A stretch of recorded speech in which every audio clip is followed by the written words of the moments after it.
Halo guys, selamat datang kembali di Republik Rupiah. Untuk bulan depan, bulan Maret, sepertinya kalian perlu pantau untuk layer 2 atau rollups di atas Ethereum nih. Kenapa? Karena upgrade Denken atau 4844 itu sudah diumumkan bakal terjadi di pertengahan Maret. Nah, hari ini kita bakal bahas apa artinya, kenapa itu penting, gimana dampaknya ke kita sebagai user, dan kira-kira spekulasi atau narasi apa yang perlu kita pantau selama bulan Maret. Siapa tahu aja pumping kan. Oke, let's go.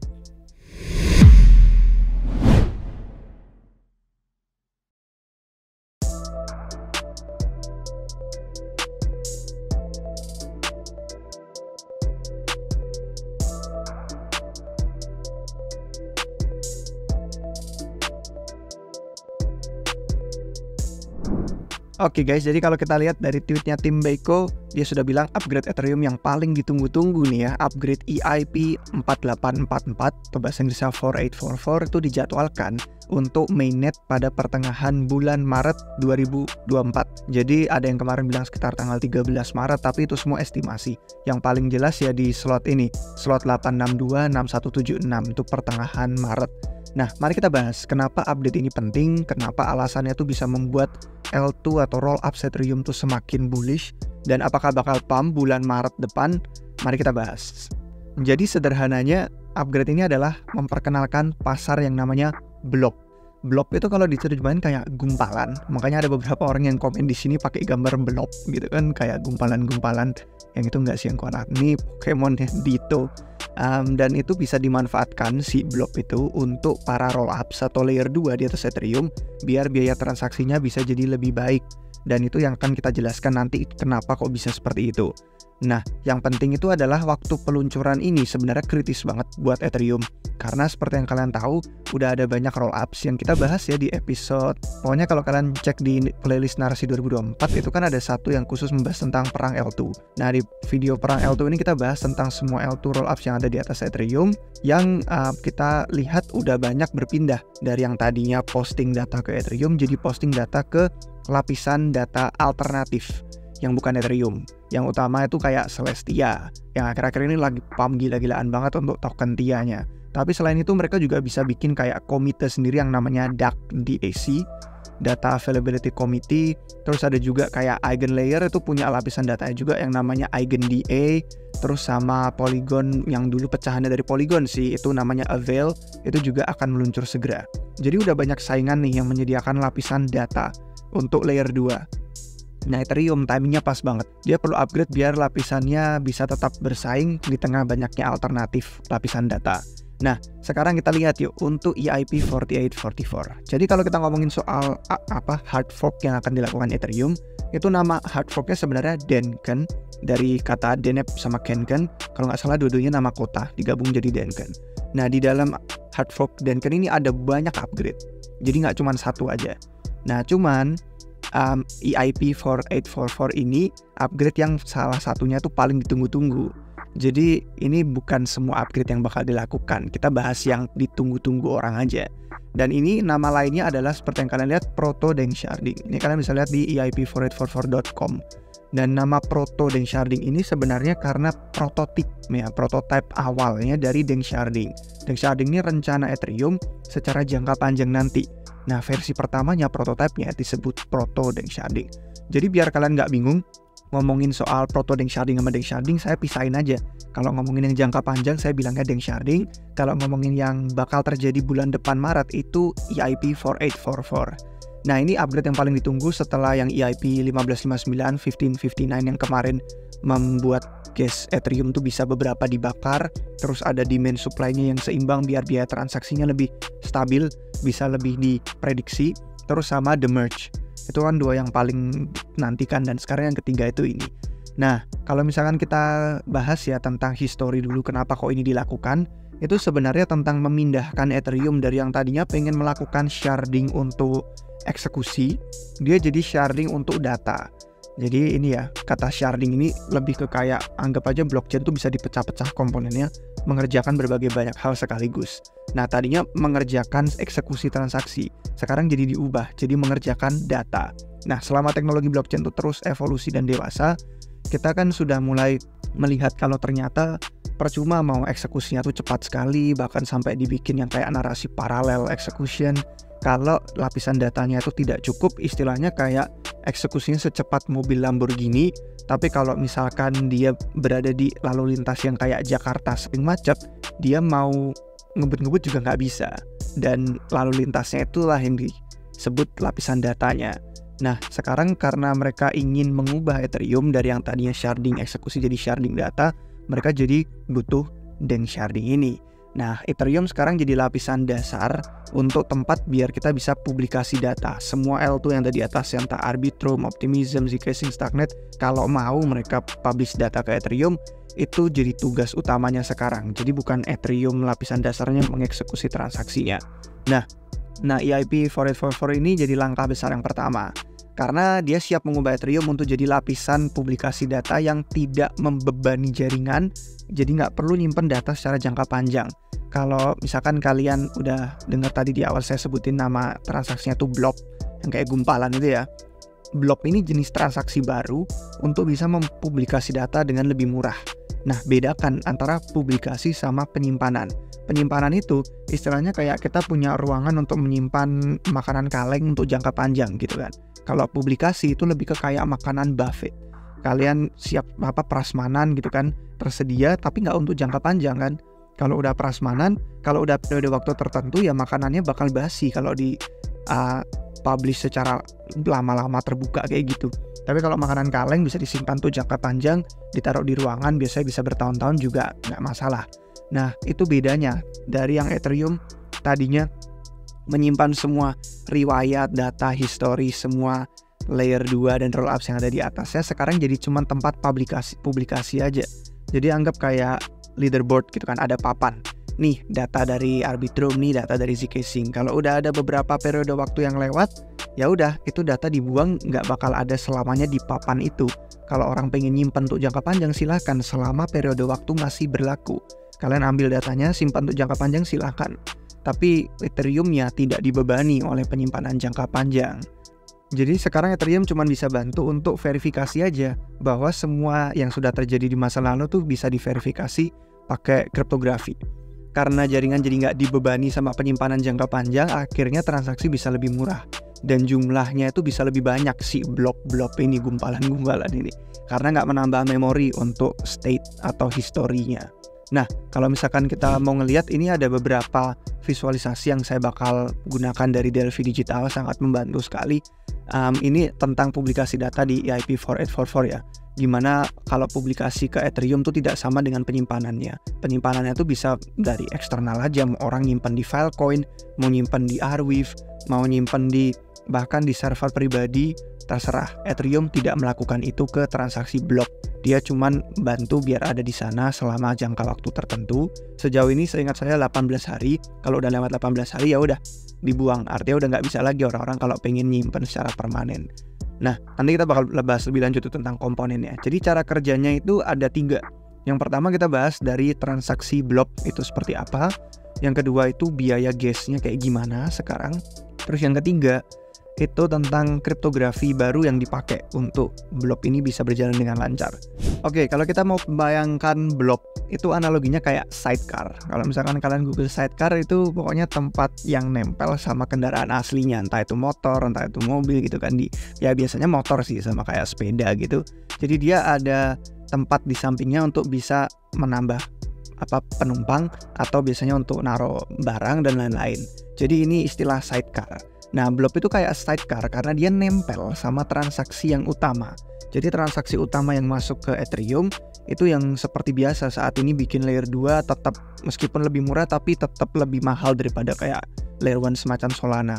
Nah, si blok itu nanti bakal nempel aja. Dia ikut aja untuk bareng ke Ethereum, tapi dia nggak bakal disimpan secara permanen kayak yang tadi di awal kita jelasin. Dan blok yang nempel di samping transaksi utama itu bakal membawa data hingga 128 KB ya, kilobyte, apapun itu bentuknya 128 KB. Nah, yang penting dipahami dari jenis transaksi ini adalah sebagian besar ukurannya itu cuma tinggal sementara di Ethereum. setelah periode kayak yang tadi saya bilang 18 harian, itu datanya dibuang. Jadi tugas Ethereum nanti cuman verifikasi data aja, apa yang sudah dipublikasikan, apakah benar, valid, dan lain-lain. Jadi sidecar blob ini terdiri atas ada mentahan datanya, ada hasil dari komitmennya, bukti kriptografinya. Kalau misalkan pengen lihat visualisasi yang membantu, yang saya suka dari Delphi Digital itu seperti ini. Jadi ini transaksi utama yang udah biasa, sekarang kita sudah lihat di Ethereum dan Layer 2 saat ini. Ya, ada kepala bagian transaksinya, isinya, badannya seperti apa, dan ini semua yang nanti disimpan permanen kayak biasa di Ethereum. Jadi blob tuh bukan berarti mengubah Ethereum loh, berarti sekarang nggak ada data yang disimpan permanen di Ethereum. Enggak, itu transaksi utamanya tetap seperti biasa, bisa diakses secara historis semua blockchain Ethereum. Nah, si blob cuma nempel aja dia, kayak sidecar tadi analoginya. Dia cuma ikutan nempel, ikut aja masuk ke Ethereum, tapi nanti dia cuma digosipin atau disebarkan lewat konsensus. Dia nggak perlu untuk disimpan secara jangka waktu lama, jadi setelah periode waktunya udah dibuang. Makanya nggak memberatkan, nggak membebani jaringan yang kayak dari tadi kita bilang. Nah, biaya publikasinya jadi jauh lebih murah. Bahkan kalau misalkan kita bandingkan sama yang ada di research forum riset ini ya, ini kan ada beberapa opsi biar layer 2 atau rollups di Ethereum tuh tetap submit data ke Ethereum-nya murah. Bahkan dari opsi-opsi yang lebih murah ini pun, sidecar dari blob itu jauh-jauh signifikan lebih menarik karena biayanya luar biasa terpangkas. Dan di mata rollups atau layer 2 Ethereum yang sekarang tuh mayoritas mereka bikin mahal itu karena submit data ke Ethereum atau sebutan istilahnya tuh call data, itu nanti bakal berubah drastis dengan adanya blob. Nah, kita ngomongin nih sekarang soal biaya gasnya. Biaya gasnya tuh gimana?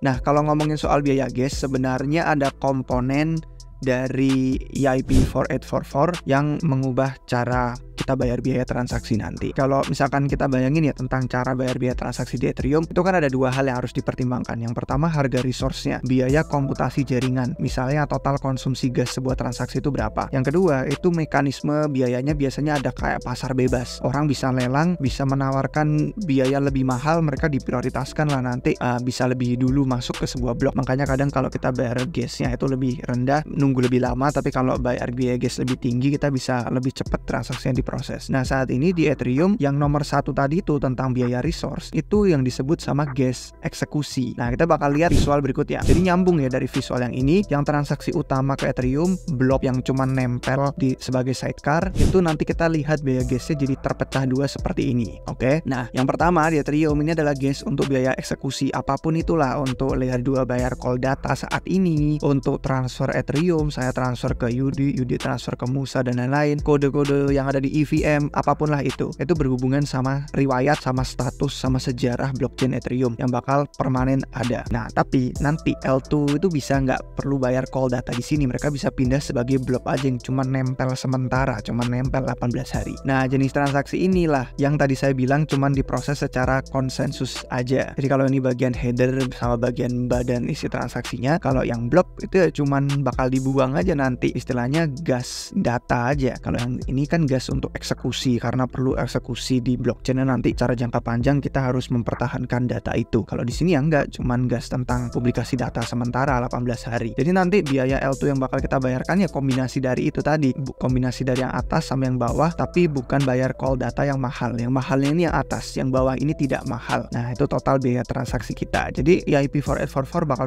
mengizinkan sebelum kita terlalu teknis gitu, cuman ngomongin aja setiap blok Ethereum bakal ada 3 blok.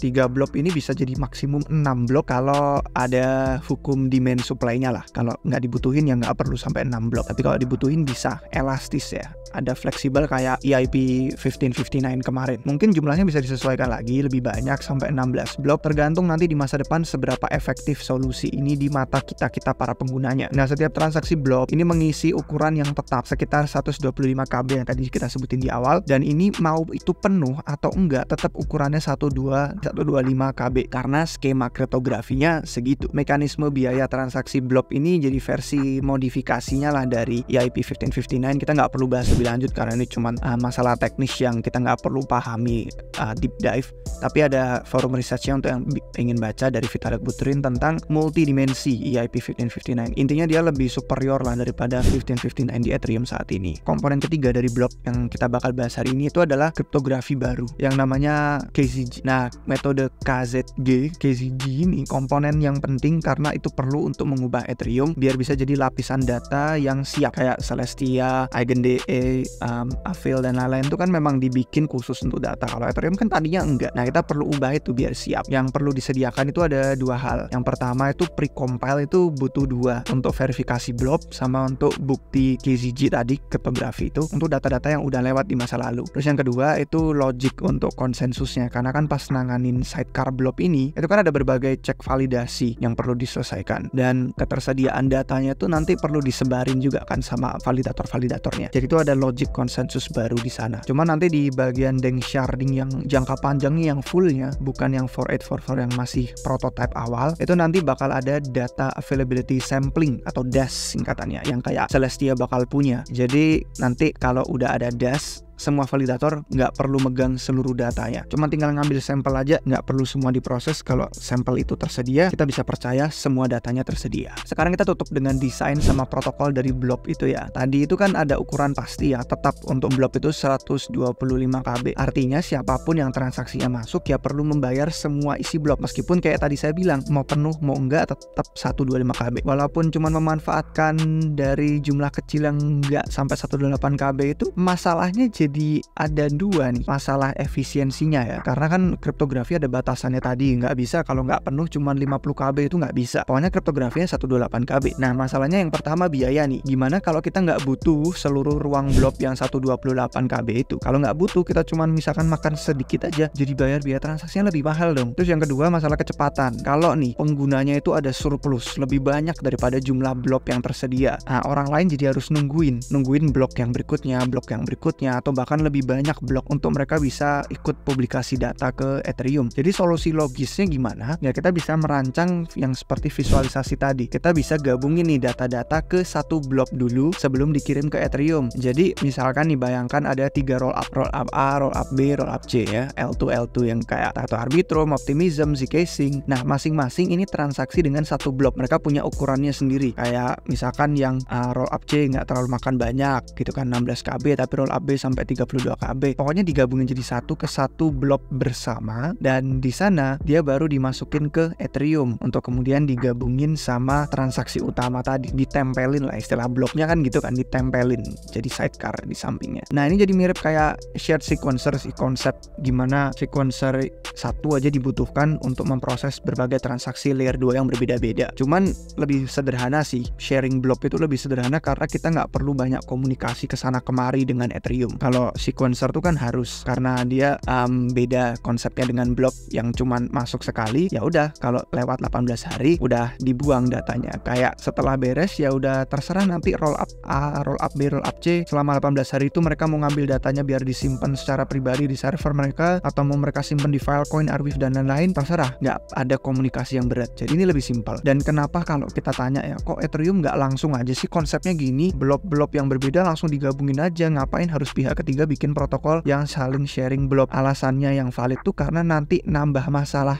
knapsack namanya. Kalau ada yang belum familiar, masalah knapsack ini masalah yang cukup umum di dunia komputer, dan itu analoginya kayak gini. Kita cuma punya satu tas, muatannya cuma bisa 15 kilo. Berapa banyak barang yang bisa kita masukin tanpa melebihi muatan itu dengan nilai yang terbanyak atau terbesar. Kayak misalkan nih kita masukin yang 12 kilo gitu kan. Kalau kita mau masukin tambah yang 4 kilo, misalkan total jadi $14, itu nggak bisa karena muatannya cuma 15 kilo. Kalau masukin 2 buku ini jadi 16 kilo kelebihan muatan. Jadi kayak seefisien mungkin kita masukin sebanyak-banyaknya yang nilainya besar tapi tidak memenuhi jumlah muatan itu. Jadi knapsack problem ini masalah yang sudah biasa ada di komputer, dan dengan masalah ini di transaksi nanti kita jadi nggak ngerti kayak transaksi mana yang lebih bernilai dari rollup A, rollup B, rollup C, tapi mana yang paling berat. Gimana kalau rollup A paling bernilai tapi paling berat dan nggak cukup muatan di sini? Ya jadi mending masukin B sama C, tapi B sama C nilainya nggak sebanyak rollup A. Nah itu jadi masalah knapsack istilahnya. Jadi problem ini bakal menambah Ethereum jadi makin kompleks, apalagi udah ada roadmap lain di masa depan Ethereum yang harus dipertimbangkan, jangan sampai terlalu memusingkan, terlalu rumit. Nah kesimpulan pendapat saya kenapa membahas ini adalah karena saya menduga bakal ada banyak protokol dan aplikasi untuk sharing block nanti yang muncul selama penggunaan EIP 4844 itu meningkat dan setelah hard fork Denken, yang mana kita lihat estimasi sejauh ini pertengahan bulan Maret. Beberapa contoh desain yang bisa kalian lihat kalau pengen tahu tentang block sharing ini udah ada di sini. Block sharing protokol udah ada nih, gimana caranya bisa sharing block antar rollup yang berbeda. Terus ada juga di ETH Global nih, ada block merger namanya ya, menggabungkan atau nge-merge antara block yang berbeda-beda biar nanti dikirimnya di submitnya sekaligus saja ke Ethereum. Nah orang-orang berharap ini bisa mengurangi biaya transaksi rollup L2 di atas Ethereum. Arbitrum kemarin pas lagi rame aja melonjak biaya gas, kalah tetepan sama Solana. Nah itulah kenapa banyak L2